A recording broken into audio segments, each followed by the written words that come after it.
Hello students, we are continuing with our chapter sets, and today we are going to start this with what are overlapping and disjoint sets. Overlapping and disjoint sets. So overlapping sets and disjoint sets. So overlapping means suppose we have a set A whose elements are 1, 2, 3 and 4, and there is a set B whose elements are A, B, 5. If two sets have something in common, then they will be overlapping sets.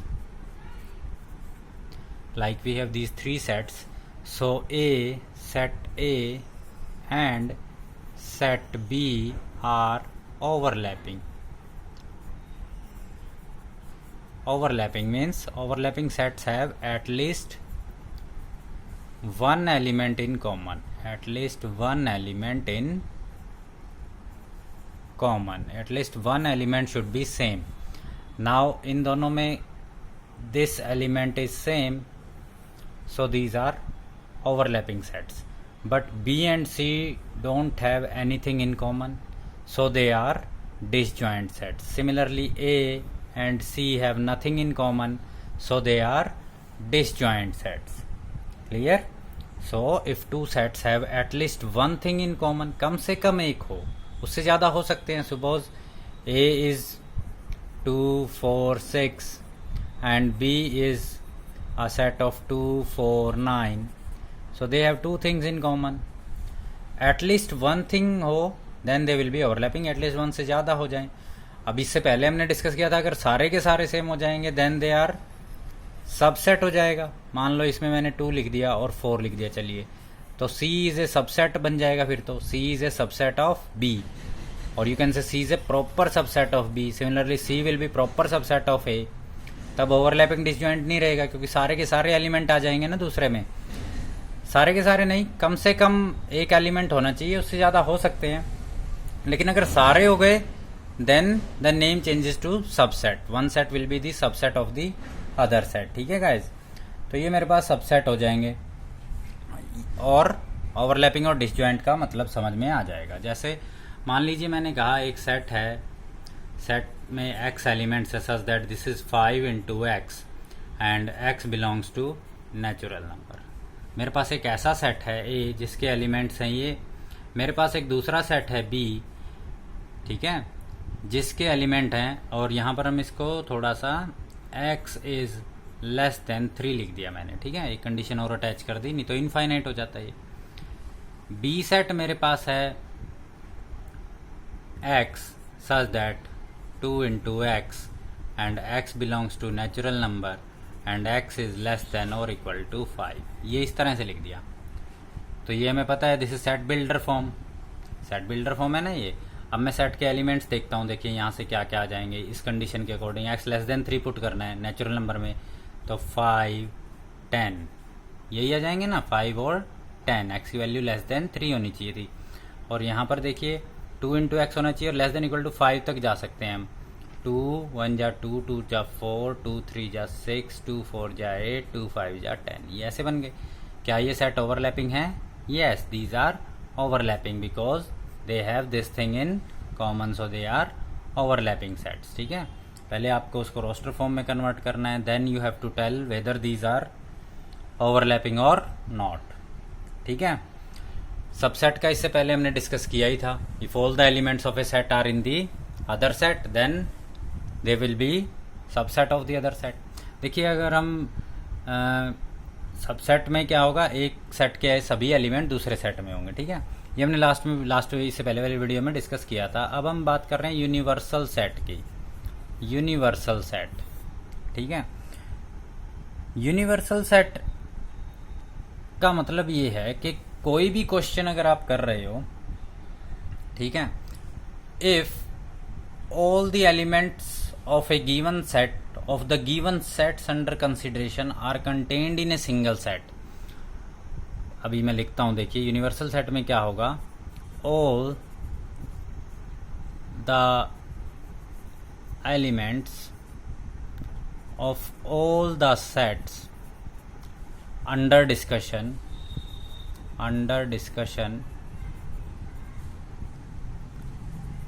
are in this set.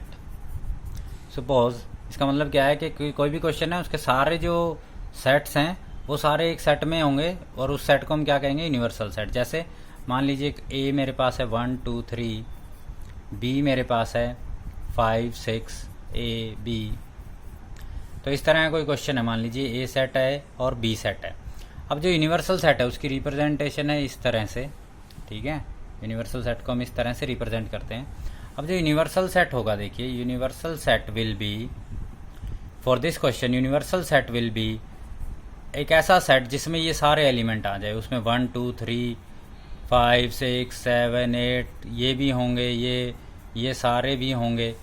तो ऐसा अगर set होगा जो जिसमें जो given question के जो जितने भी सेट आ रहे हैं वो सभी उसका सबसेट होंगे, ठीक है. Then that set will be a universal set, ठीक है. जैसे मान लीजिए इसके लिए मुझे कह दे कि भाई set is there suggest universal set for this, तो मैं कह दूंगा इसके लिए यूनिवर्सल सेट क्या हो सकता है.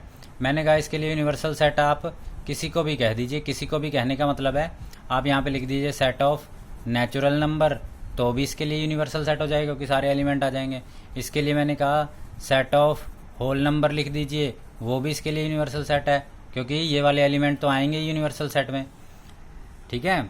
इसी तरह जैसे ये था 5 6 ए बी, इसके लिए मैंने कहा कि भाई यूनिवर्सल सेट क्या लो, set of natural number and alphabets of English, तो वो क्या हो जाएगा इसके लिए इसके लिए यूनिवर्सल सेट हो जाएगा. तो गिवन क्वेश्चन के सभी एलिमेंट्स उसमें कवर होने चाहिए, ऐसा सेट आप लिख दोगे तो वो यूनिवर्सल सेट बन जाएगा, ठीक है. अब यूनिवर्सल सेट का मुझे पता तो चल गया. इसका जो मेन रोल इसका क्या है, to find out the complement of a set. Complement of a set का मतलब क्या है, देखिए एक यूनिवर्सल सेट है. मान लीजिए मैंने कहा एक यूनिवर्सल सेट है मेरे पास 5 6 7 यहाँ तक उसमें एलिमेंट्स हैं. फिर मैंने कहा मेरे पास एक सेट ए है जिसके एलिमेंट्स हैं 2 5 7 6, ठीक है. Now complement of a set A, अगर मुझे कहा जाए कि find complement of A dash या ए सी, इसका मतलब क्या होगा, this is representing complement of set A. Complement of set A will contain all the elements which are not in A but are in universal set. ऐसे सभी elements का अगर मैं सेट बना दूं which are not in A but they are present in universal, ऐसे element जो A में ना हो लेकिन यूनिवर्सल में हो. जैसे यूनिवर्सल में देखिए 1 है, 2 नहीं लिख सकता क्योंकि 2 तो A में है, 3 लिख सकता हूं क्योंकि 3 A में नहीं है, 4 लिख सकता हूं क्योंकि 4 A में नहीं है, 5 नहीं लिख सकता, 6 नहीं लिख सकता, 7 नहीं. So this will be the A complement. Complement of a set means all the elements of the set which are not in that set but are there in the universal set.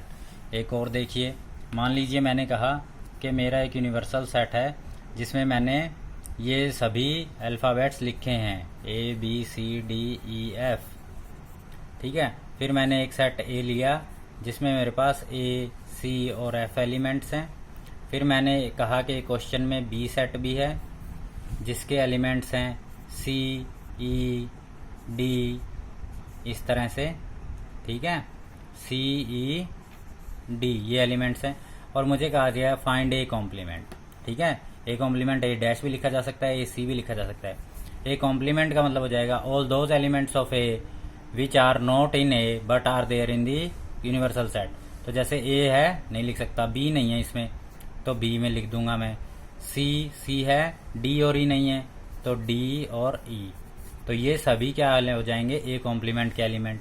इसी तरह B complement के elements कौन से होंगे, देखिए सी ई और D को छोड़ दीजिए आप, सी ई और डी को, बाकी जो बच गए यूनिवर्सल में जो हैं ए बी और एफ, तो ये सभी किसके एलिमेंट्स हो जाएंगे, बी कॉम्प्लीमेंट के, ठीक है. तो इस तरह से हम किसी भी सेट का कॉम्प्लीमेंट फाइंड कर सकते हैं, ठीक है. ठीक है गाइज, तो इसमें हमने 2-3 चीज़ें सीखी हैं कि ओवरलैपिंग डिसजॉइंट सेट्स क्या होते हैं, ठीक है, यूनिवर्सल सेट को कैसे क्या मतलब है, जिससे गिवन क्वेश्चन सारे उसके कंसिडरेशन में आ जाएं, गिवन सेट्स के सारे एलिमेंट्स आ जाएं उसमें। कॉम्प्लीमेंट ऑफ ए सेट, अब देखिए कॉम्प्लीमेंट, अगर आप किसी भी सेट का ए और उसके ए कॉम्प्लीमेंट को मिला दोगे, ए और ए कॉम्प्लीमेंट को अगर मिला दो तो वो यूनिवर्सल सेट ही बन जाएगा। ए और ए कॉम्प्लीमेंट को अगर मैं मिला दूं तो वो क्या बन जाएगा, यूनिवर्सल सेट। इसी तरह यहाँ भी किसी भी कोई भी सेट बी और बी कॉम्प्लीमेंट को अगर आप मिलाओगे तो आपके पास यूनिवर्सल सेट आ जाएगा, ठीक है। अब मिलाने को और इसको कहते क्या है, देखिए इसको हम बोलते हैं union of sets, union of sets, union का मतलब, और इसको हम ऐसे यू से डिनोट करेंगे, ये सिंबल है इसका, union of sets. Union of sets, मान लीजिए ए मेरे पास है 1 2, बी मेरे पास है ए बी, और सी मेरे पास है मान लीजिए 5 डी, इस तरह से है मान लीजिए। तो मुझे अगर कहा जाए ए यूनियन बी करिए तो आपका आंसर क्या आएगा, ए और बी के एलिमेंट्स को, सभी सारे एलिमेंट्स को लिख दीजिए 1 2 ए बी। इससे कोई फर्क नहीं पड़ता आपने पहले ए बी लिखा है या ए कहाँ लिखा है बी कहाँ लिखा है, लेकिन यही। लेकिन अगर कोई एलिमेंट रिपीट हो रहा है तो वो नहीं लिखेंगे। मान लीजिए अगर इसमें 1 और होता, मान लीजिए ए बी और 1 होता तो भी यही आंसर आना था, 1 रिपीट तो होगा नहीं, ठीक है। अगर मुझे कहा जाए बी यूनियन सी लिखिए तो मैं क्या करूँगा, बी और सी के सारे एलिमेंट्स लिख दूंगा, ए बी 5 और डी, ये मैंने लिख दिए। अगर मुझे कहा जाए ए और सी का यूनियन लिखिए, ए और सी का यूनियन, ए और सी के एलिमेंट सारे लिख दीजिए 1 2 5 डी, तो ये क्या हो जाएगा, ए यूनियन सी हो जाएगा। यूनियन, अब मोर देन 2 सेट्स की भी यूनियन हो सकती है, A union B union C लिख दीजिए, A union B union C मतलब ए बी और सी के सभी एलिमेंट्स। अगर कोई रिपीट हो रहा है तो उसको एक ही बार लिखना है, तो मैंने लिख दिया 1 2 5 A B D, this will be the union of A B and C. A union B union C का मतलब क्या है कि ए बी और सी के तीनों के सेट मिला के, तीनों के एलिमेंट्स मिला के लिख दो, ठीक है गाइज। तो ये क्या था, यूनियन ऑफ सेट्स। तो अगर आप किसी भी सेट की उसके कॉम्प्लीमेंट से यूनियन करोगे तो आपका आंसर हमेशा क्या आएगा, यूनिवर्सल सेट आ जाएगा। अगर आप किसी सेट में उसका नल सेट मिला दोगे, 5 मिला दोगे, तो क्या फर्क पड़ेगा, उससे कोई फर्क नहीं पड़ेगा, सेट इटसेल्फ ही आ जाएगा, ठीक है गाइज। तो ये छोटी छोटी बातें बताई है मैंने। इसी तरह इंटरसेक्शन ऑफ सेट होता है, इसी तरह क्या होता है, intersection of sets. Intersection of sets का क्या मतलब है, intersection of sets means common elements of the set. जैसे, और इसको रिप्रेजेंट कैसे करेंगे, रिप्रेजेंट यूनियन में तो हमने ऐसे लिखा था, अब ये क्या हो जाएगा, इस तरह से, ठीक है।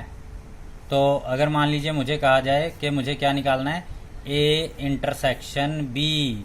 ए इंटरसेक्शन बी का मतलब होता है we have to write down the common elements of A and B, we have to write down common elements of A and B।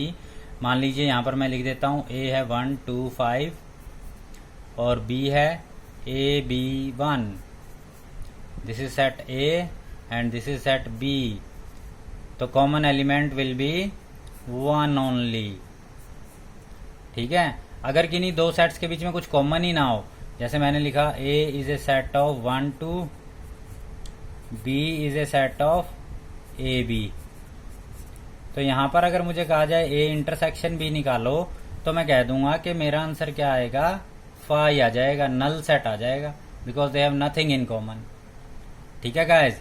तो इंटरसेक्शन ऑफ सेट्स में मुझे क्या करना है, गिवन सेट्स के कॉमन एलिमेंट्स को लिख देना है। और देखते हैं हम, जैसे ए सेट मैंने लिखा 1 2 ए, बी सेट मैंने लिखा 1 एंड बी, सी मैंने लिखा 2 बी ए, ठीक है। अब अगर मान लीजिए इन दोनों की इंटरसेक्शन लिखनी है, A intersection B, A intersection B में मेरा आंसर क्या आएगा, देखिए कॉमन एलिमेंट क्या है इनका 1, तो मैंने यहाँ पर क्या लिख दिया 1। अगर मुझे कहा जाए B intersection C, B intersection C में देखिए common element is this one B only, so this is B. और common element A intersection B intersection C, इसका मतलब क्या है, तीनों का कॉमन एलिमेंट लिखिए, तीनों का कॉमन एलिमेंट कोई भी नहीं है, बी इन दोनों में देखिए बी कॉमन है लेकिन बी ऊपर नहीं है, so it will be null set, इसको मैं खाली छोड़ दूंगा या फाई लिखूंगा। एक चीज लिखनी है आपको, फाई को ब्रैकेट्स में नहीं लिखना है, पहले ही बताया था। So this is about union of sets and intersection of sets. ठीक है, how to find out the complement, how to do the union of the sets. ठीक है गाइज, तो इसके बेस पे आपको आगे काम करना है। तो thanks for watching, I hope you will like the video. और आपके लाइक से ही मुझे पता चलेगा कि आपको समझ में आ रहा है या नहीं आ रहा है। ठीक है गाइज, थैंक यू।